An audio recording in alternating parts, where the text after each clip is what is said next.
Hey, what's up YouTube? In anticipation for Blade Runner 2049 coming out soon, I thought this would be the perfect time to review the original Blade Runner film, Blade Runner. So I said in my Kingsman The Golden Circle review that this would be my next review, and it is my next review. And it's actually a pretty early upload. It could have been earlier because last night I actually filmed a review for this, but it ended up just turning out terrible, so I decided to just do it today. So, yeah, as I said, this review is in anticipation for, Blade Runner 2049, which I am really excited for. Blade Runner was released in 1982 and is directed by Ridley Scott and stars Harrison Ford, Sean Young, Rutger Hauer, and many more actors. So, of course, in Blade Runner, it takes place in 2019 from 1982 perspective, so it's not really the future of now. So yeah, anyways, Deckard, played by Harrison Ford, is forced to continue his old job as a replicant hunter, and replicants are, of course, these bioengineered androids, so Deckard's assignment is to eliminate 4 escaped replicants from the colonists who have returned to Earth, and before starting the job, Deckard meets Rachel, a replicant girl that he falls in love with. And with this film, it's generally, like, amazingly well received.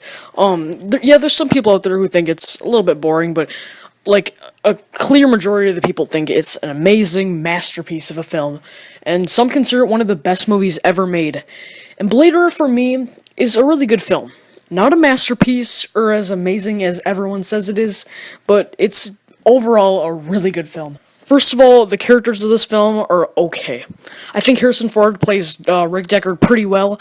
I mean, Harrison Ford definitely highlights in this film, but although this still may not be his best movie character role, Harrison Ford never fails. And yeah, I really like Deckard's relationship with all the other characters in this movie, excluding his relationship with Rachel, since their relationship just doesn't have any chemistry, really. It's just a really boring relationship. And yeah, I mean, there's just really no chemistry between Rachel and Deckard in this film, but still, you really feel for Deckard's character, and you understand where he's coming from, and it's just a really interesting character, hunting down these replicants, and of course, being responsible for their deaths. But yeah, back to Rachel. Rachel is just really forgettable in this movie, honestly. Whenever I think of this film, her character is the last thing that comes to my mind. Rachel is just a very, bland character. There's just really nothing to Rachel, and, just her performance is very bland. Roy Batty, who is the antagonist replicant of this film, is actually a pretty good villain. Like Rachel, he can be a little bit forgettable sometimes, but overall, I just really like his motivations and how messed up his character is. Like when he kisses Tyrell and like gushes his eyes out, it's just really disturbing, and it's just a really neat part of his character. He's just this really messed up guy. You really feel for his character as well, because he has this thing where he feels like replicants aren't being treated right, and I'll talk more about that later in the spoiler section of this review. I start talking about spoilers, about the ending of the movie. Again, you really feel for, his character, even though how messed up he is, you really understand where he's coming from. It's kind of like the thing with X-Men and the mutants. It's kind of like that, except applied to the replicants, being kind of the mutants type characters, and you really feel for, well, I mean, the villain in this movie, it's not just a completely evil villain. You understand where he's coming from, and you get what he's doing. But yeah, other than that, he can be slightly forgettable, like, when I think of this movie, but maybe he is, like the most in the movie, just completely taken over by the amazing effects, which I'll talk about in a second. But now moving on to the plot of this film, I think it's really good. I just really enjoyed the story with Deckard and his relationships with, the replicants. Yeah, I just really like the plot of him hunting them down, and as I said, there's kind of like 2 sides of the story, and my god, spoilers by the way, but there's this amazing scene, with him and, Zora. Zora's this replicant, and he has to hunt her down, and it's a really emotional scene, and it gets you behind his character, because he basically, like, kills her, and then he kind of, like, reflects on what he just did, killing this being, and it's just like, wow. It's just this really emotional scene, seeing how replicants are treated, and seeing Deckard, killing one just like that in cold blood. And, it's just a really moving scene, and it just gets you behind Deckard's character, and that's what I love so much about the whole replicants plot of Blade Runner. It's really deep. And holy crap, the effects of this movie are just absolutely the best part. They are just so amazing. The visuals and the scenery with all the skyscrapers and the effects for them is definitely the highlight of the movie. And yeah, the visuals and the effects here are some of the best in movie history by far. Ridley Scott just always makes his films look so incredibly visually stunning with his breathtaking effects. Like Ridley Scott, there might be some movies that aren't good that he makes, but like usually the effects and like the scenery and the visuals and overall just the visuals of the movie are always just great to look at. For example, like Alien Covenant, which I'm not a huge fan of now. Alien Covenant, no matter what I think about the movie, the effects and the visuals are just absolutely amazing. They're breathtaking, and this is what Ridley Scott does so well.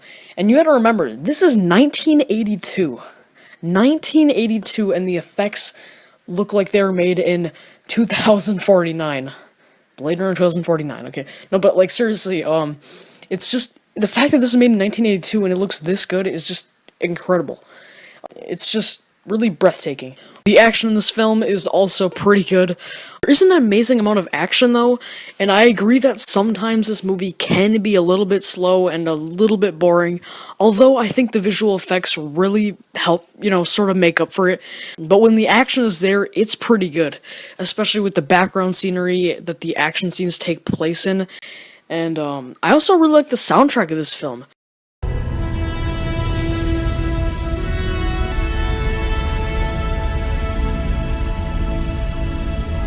The soundtrack just really adds, so well to the great tone of this film, and I just love that Blade Runner theme. Like it's just really 80ish, like noirish, and I'm so glad that they're using it in 2049. But I just love the Blade Runner theme. It's just so great. Spoilers now, so yeah. The ending of this film is really good. We see this brilliant final action scene with Roy chasing Deckard, and there's just a lot of tension in the scene. And it's presented, perfectly with the rainy setting on top of buildings. Yeah, I just love the action of the scene. Deckard and Roy, chasing each other, from building to building, in the rainy setting, amazing visuals, it's just really great. And, of course, Roy ends up, saving Deckard from falling to his death, and we get this great final scene with Roy giving a pretty emotional speech as he dies. And, yeah, I just really love this, final speech. It really gets you into Roy's character, it really sells you with his character, you understand where he's coming from, and it also kind of intersects with, Deckard, and Deckard starts to understand, and it's this great relationship, and you really feel like the emotions in the scene, and you just get the scene. It's just great seeing the replicant side, and a replicant killer, hearing about it and actually sort of buying into it. I just really like that. It's really deep, as I said, and yeah. And Rachel, of course, ends up living. So yeah, as I said, Blade Runner is a really good film.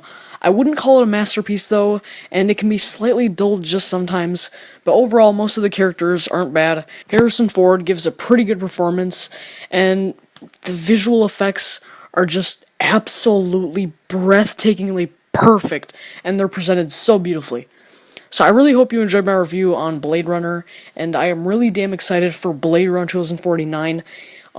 I hear it's a great I hear it's like a great movie, and yeah, let's just hope it's great.